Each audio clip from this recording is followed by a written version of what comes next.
아멘. 아멘. 이는 생명의 말씀입니다. 하나님 감사합니다. 오늘 창세기 29장의 말씀입니다. 야곱이 집을 떠나서 가는 도중에 돌을 베기하고 누웠던 그 밤 루스에서 베델을 경험했던 이야기가 28장의 이야기죠. 드디어 외삼촌 라반의 집을 찾아가게 되었습니다. 오늘 2절에 보니까 낯선 곳을 찾아간 야곱이 우물가에서 사람을 만나는 장면을 보게 되는데, 고대인들에게 중동 지방에는 우물이 생활의 중심이 되어져서 사람을 만날 때 우물가에서 사람을 찾고 만나게 되어지는 모습을 보게 되죠. 마치 시골 장터와 같은 모습이 우물가인 것 같습니다. 6절의 말씀에 보니까 라헬이 양을 몰고 오는 모습을 보니까 이 라반의 집에는 아들이 귀한 집 같아요. 그래서 딸들이 양을 몰고 오는 장면, 오히려 남자들이 아들들이 해야 할 일을 딸이 하고 있는 것을 보니까 이 집에 대릴 사위가 필요하구나, 그런 생각을 하게 되지요. 11절과 12절에 보니까 그 라반을 찾으니까 바로 그 라헬이 라반의 집에 가족이라고 하는 것을 알게 되고 반갑게 만나서 소리쳐 울었다, 그런 말씀이 기록이 되어져 있습니다. 얼마나 반가우면 그랬을까 하는 생각만 하는 것이 아니라 사람 찾느라고 야곱이 퍽 고생했구나, 마음고생이 많았으니까 아마도 울음이 복받쳐 올라오지 않았겠나, 그런 생각을 하게 되는 것이죠. 야곱이 한 달을 그 집에 머물러 있게 되어지니까 라반이 신이 났습니다. 딸들을 시켜서 일을 하댔는데 아들 같은 사람이 와서 있으니 얼마나 반갑겠어요. 너 일을 참 잘하고 있는 것이죠. 그래서 여러 가지 거래를 합니다. 어찌 당신을 내 친족이라고 하지만 그렇게 수고만 끼칠 수가 있겠는가? 품삯을 줄 것이니 무엇을 품삯이라고 줄는지 얘기하라고 이야기했더니 야곱이가 정하죠. 당신의 딸이 있는데 작은 딸 라헬이 내 마음에 드니까 내가 그를 위해서 7년을 수고하리이다, 그렇게 야곱이가 이야기했습니다. 당시에 결혼은 특별히 여자는 남자의 소유로 이해하던 시절이었기 때문에 그 여자를 데려오기 위해서는 결혼 지참금을 당연히 지급을 해야 되는데 결혼 지참금이 없으면 결혼을 할 수가 없는 거예요. 그래서 결혼 지참금을 마련할 거면서 내가 7년을 일하겠다, 그렇게 이야기를 하고 7년을 동안을 일을 하는데 성경에 보니까 21절 20절에 보니 그 7년을 마치 며칠처럼 수일처럼 여겼다. 아마도 사랑하는 사람과 함께 일하고 보니까 그 날들이 시간 가는 줄 모르고 시간을 보내게 된 것이죠. 성경 속에 있는 말씀이 너무 아름답고 사랑스러운 모습으로 보여집니다. 드디어 7년이 차게 되었습니다. 약속대로 하기로 하고, 그래서 결혼할 날이 되어져서 잔치를 베풀고 신부를 맞이하는데 어떻게 됐어요? 라헬이 아니라 라반이요. 얼굴을 가리고 밤중에 있으니까 아마도 사람이 바뀐지를 몰랐던 것 같습니다. 몰라는 건지 어쩌든지 레아를 대하게 된 것이죠. 아침에 이 야곱이가 아니 이럴 수가 있느냐고 외삼촌에게 막 항의를 합니다. 그랬더니 라반이 뭐라 그럽니까? 이 나라 풍습에는 사람을 형제를 바꿔서 결혼을 시키는 법이 없다고. 라헬을 내가 원하지만 레아라는 언니가 있으니까 어찌할 수가 없다라고, 나는 풍습대로 할 수밖에 없다고, 난 잘못한 게 없다고, 그렇게 이야기를 하는 것이죠. 근데 야곱이가 봤을 때는 외삼촌이 나를 속였구나 하는 생각을 하지 않겠습니까? 근데 생각해 보세요. 속이는 자가 누구예요? 야곱이가 속이는 자 아닙니까? 야곱이가 속여서 아버지를 속이고 형을 속여서 장자권을 빼앗았던 사람이 이 야곱인데, 그 속이기를 잘하는 자 야곱이가 속임을 당하네. 그리고 생각해 보니까 이거는 하나님께서 우리 가운데 특별한 교훈을 주고 있구나. 속이는 자, 너 속이면 인생을 살아? 그러면 안 돼. 너 한번 당해봐라 하는 말씀이 이 말씀 속에 이렇게 우리에게 말하지 않지만 오늘 우리는 그런 가르침을 받을 수가 있는 것이죠. 오늘의 이 말씀을 통해서 우리가 가르침을 받아야 될 말씀이 뭘까? 여러 가지 가르침을 받을 수가 있겠지만 오늘 한 중심의 말씀으로 같이 나누고 싶은 이야기는 공평하신 하나님. 무슨 하나님? 공평하신 하나님. 속이는 자에게 다 내어 맡기지 않고 네가 사람을 속였지? 될 일이 아니야.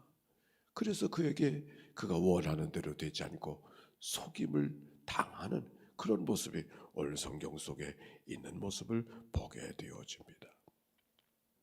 생각해보면 야곱이도 어찌 처음부터 속이는 자였을까 하는 생각을 해보면서 오히려 하나님의 그 형에 비해서 불공평함을 경험받은 사람이 야곱이 아니었을까.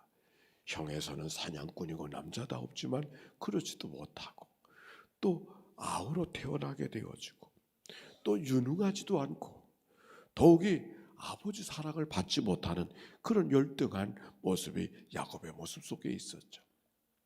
속이는 자같이 그를 만들어 주어 그가 그의 삶을 살았지만 그 뭔가 불공평한 그 야곱이를 하나님께서 이렇게 세워주시는 이야기가 사실 그 앞에 속에 있는 것이죠. 연약한 자를 세워주시는 하나님. 그러나 역사는 그것으로 끝나지 않고 그가 또 다른 어려움을 당하는 이야기들 속에서 하나님이 불공평함이 없이 공평하게 하시는 하나님의 다스리시는 평평하게 하시는 평균케 하시는 하나님의 다스림이 이 말씀 속에 있는 것을 알게 되죠. 그런데 사실은 그 말씀만이 아니에요. 31절 봅시다. 31절 말씀 같이 읽어볼까요? 시작. 여호와께서 레아가 사랑받지 못함을 보시고 그의 태를 여셨으나 라헬은 자녀가 없었더라. 무슨 말씀이에요? 성경 속에 야곱을 통해 사랑받는 사람이 누굽니까? 라헬이죠. 그런데 레아가 같이 살잖아요. 여기 라헬과 레아는 후처가 아니에요. 다 본부인이요. 본부인. 이 당시 이게 가능했어요. 그러다가 나중에 레위기서 18장 18절에 보면은 자매를 한꺼번에 아내로 데려올 수 없다. 그런 금지하는 법이 그 후에 생깁니다. 이때까지는 자매가 두 사람이 다 함께 하나는 본부인 하나는 후처 이게 아니고 다 부인으로 맞이하게 되어졌던 그것이 가능했던 문화죠. 그러니까 레아도 아내고 라헬도 아내인데 야곱의 마음은 누구에게 있어요? 늘 라헬에게 있는 거예요. 그리 레아가 얼마나 속이 상하겠습니까? 날마다 라헬만 가깝게 지나는 그것을 바라보는 레아의 마음이 얼마나 어려웠겠어요. 그런데 하나님은 공평하신 하나님. 하나님이 누구를 더 사랑하셨어요? 레아를 사랑하셨다고. 오늘 성경이 그렇게 말하잖아요. 여호와께서 레아가 사랑받지 못함을 보고 사람들에게 사랑받지 못함을 보시고 하나님이 레아에게 더 큰 은총을 베풀어 주셨다라고 하는 말씀이 오늘 성경 속에 기록이 되어져 있는 것이죠. 레아의 서러움을 하시고 레아 편이 되게 하셔서 그에게 아들을 낳게 하시는데 루벤을 낳게 하시고 또 시므온을 낳게 하시고 레위를 낳게 하시고 유다를 낳게 하시고 줄줄이 4명의 아들을 낳도록 그렇게 허락하셨어요. 근데 그 이름들이 특별히 레아의 한이 맺혀져 있는 이름들이에요. 루벤이라고 하는 이름이 원래 뜻은 보라들이다 그런 뜻이에요. 얼마나 기다렸던 아들입니까? 여자가 아이를 낳지만 아들을 낳지 못하면 아이를 낳은 게 아니었어요. 그러니 얼마나 아들이 귀한 시절 속에 보라들이다 그렇게 이름을 짓게 되었을까? 그 말의 뜻은 달리 번역하면 여호와께서 레아의 괴로움을 돌봐주셨다 그런 말입니다. 또 시므온이라는 말은 듣다 하나님이 이 레아의 마음을 들으셨다 레아의 기도 소리를 들으셨다 그런 뜻을 갖고 있는 게 시므온이에요. 레위라는 말은 연합이라는 뜻을 갖고 있어요. 이제 아들을 낳았으니 저 신랑이 나와 연합하겠구나 이런 뜻을 갖고 있는 게 시므온의 레위의 뜻이 옳습니다. 그 이름에 다 뜻이 있는 거예요. 유다라고 하는 말의 뜻은 찬송. 내가 이제는 여호와를 찬송하리로다. 그렇게 이름을 붙이면서 하나님 앞에 내 마음을 읽어볼 수가 있는 것이죠. 얼마나 레아가 아들을 낳으면서도 마음고생이 많았을까? 그러나 하나님께서는 마음고생 많이 하는 레아를 내버려 두지 아니하시고 사람들에게 사랑받지 못하는 것을 안타깝게 여기시고 오히려 레아의 신음소리를 들으시고 그에게 은총을 덧입혀 주시는 하나님의 말씀 속에 공평하신 하나님.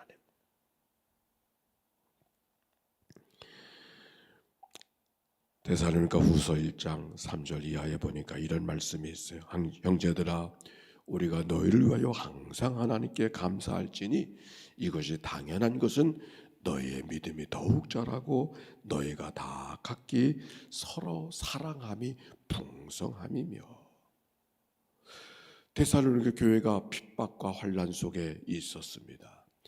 왜 우리에게 이렇게 환난과 핍박이 있느냐고, 왜 우리에게 이렇게 어려운 일을 주시느냐고, 그런 마음이 그들 가운데 있지 않았겠습니까? 그러나 그들을 바라보는 사도 바울의 기도는, 마음은 하나님이 불공평하셔서 많은 사람 가운데 너희들에게 고난과 핍박을 주는가 그렇게 말씀하지 아니하시고 오히려 그래서 내가 하나님 앞에 감사한다고, 고난과 핍박이 있었으니까 너희들이 남들과 비교할 수 없는 믿음이 있고 남들과 비교할 수 없는 마음을 갖고 서로 어려운 가운데 사랑하며 살아가는 그런 사람들이 되지 않았는가.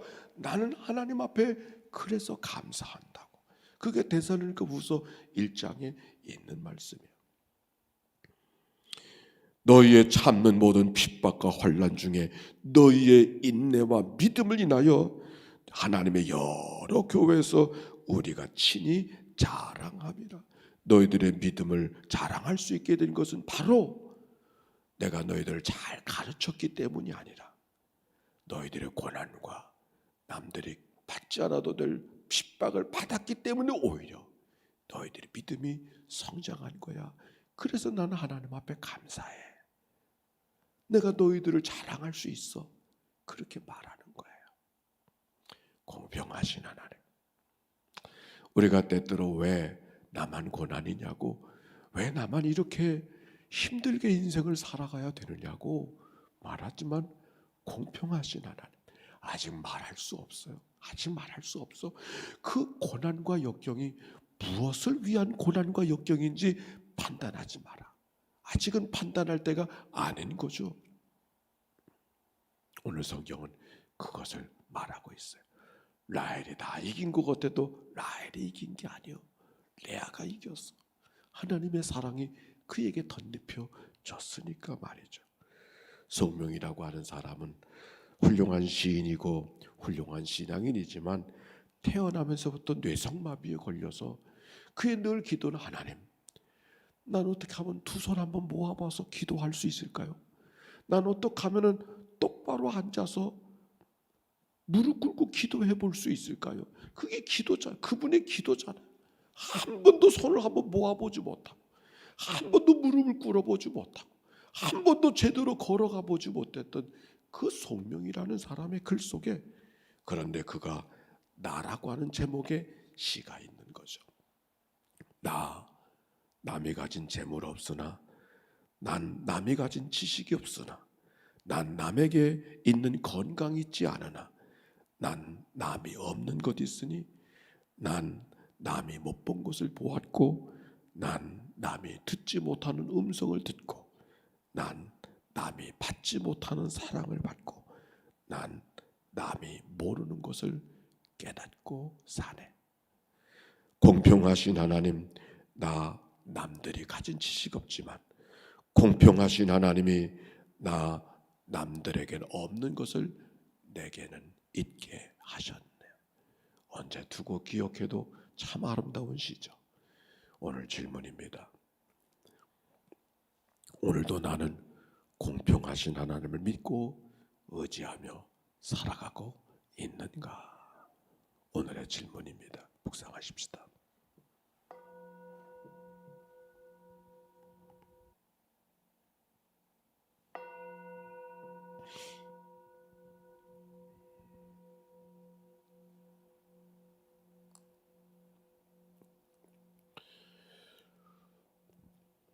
오늘도 이 아침 저희들을 주의 전에 불러주셔서 주님과 함께 하루를 살아가도록 인도하신 하나님께 감사와 찬송과 영광을 올려드립니다. 하나님께서 지으신 모든 것이 선함에 감사함으로 받으면 버릴 것이 없나니 하나님의 말씀과 기도로 거룩하여 짐이니라. 풍족에 비천에 처할 줄도 알고 풍부에 처할 줄도 알아 어떠한 형편에든지 자족하기를 배웠던 바울의 믿음을 배우는 이 아침이 되게 해 주옵소서. 때때로 높고 낮음이 보이고 많고 적음이 보이는 세상을 살아간다 할지라도 나를 절제하고 살아가는 삶이 되게 해주소서. 공평하신 하나님을 경험하는 은혜들이 있도록 축복하여 주옵소서. 하나님, 오늘도 특별한 기도 제목 갖고 나온 이들이 있는가요? 주님 찾아가 만나주시고 저들을 격려하여 주시고 백성들의 작은 신음소리도 외면하지 않으셨던 하나님, 저들의 기도를 들어주소서. 저들의 가는 길을 평탄해 가시고 믿음들을 세워주소서. 고난과 역경이라도 능히 이기며 살아가는 하나님의 사람들이 되도록 인도하여 주옵소서. 하나님 앞에 천번의 제사를 드리는 믿음의 식구들을 기억하시고 오늘도 하나님 앞에 일컬어 귀한 예물을 드리면서 교회 애찬의 식사를 나누기를 원하는 마음으로 드려진 예물을 축복해 주옵소서. 하나님이 머릿속에 담겨진 저들의 거룩한 기도와 마음들을 연락하시고 100배로 만배로 채워주시는 은혜가 있게 하여 주옵소서. 오늘도 병상의 이 아침을 맞이하는 모든 식구들 속에 치유와 회복과 새로운 은총의 아침이 되게 하옵소서. 예수님의 이름으로 기도하옵나이다. 아멘. 이제는 성부, 성자, 성령 삼일체 하나님의 크신 은혜와 사랑과 역사가 이제와 같이 영원히 함께해 주시기를 축원하옵나이다. 아멘. 우리 함께 기도하실 때